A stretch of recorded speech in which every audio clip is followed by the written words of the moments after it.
you've been running or extremely connected with Colorado Springs Rising Professionals. So tell us about what you were doing at the Chamber of Commerce before the Rising Professionals existed, and then how that came about.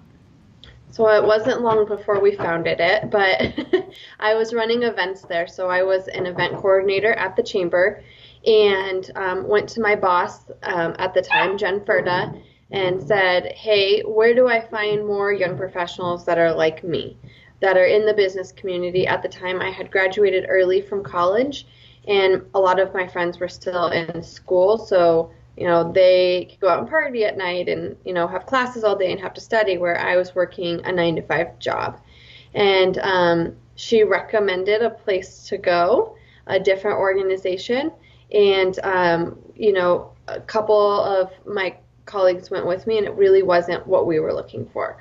We were looking for something that was more professionally based, more a way to get involved in the community, and that was more social networking, which is very needed. And I enjoy those types of events, but at the time I was looking for more professionally based organization. So we, as a staff, kind of got together and said, how do we solve this problem of finding a place for young professionals to go that's getting them involved in their community, professional development, mentorship, things along those lines. And the Rising Professionals was born.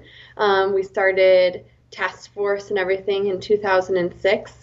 And set up some committees and a board, and had our first event in January of '07. We thought we'd get like 50 people. We had like 300 people. So we had it in our conference room and quickly spilled out into the hallway and into other businesses. And it was really reassuring that we were doing the right thing.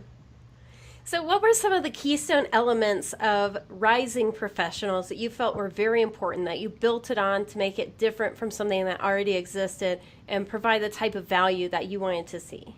Right. So we stand on a 4-legged stool: professional development, civic engagement, mentoring, and networking. Those have always been our 4 pillars, and they continue to be our 4 pillars today.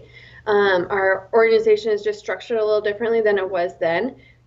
Growing pains. We've been around 10 years now, but through professional development, we do different events and provide our members different ways into the community through different business owners.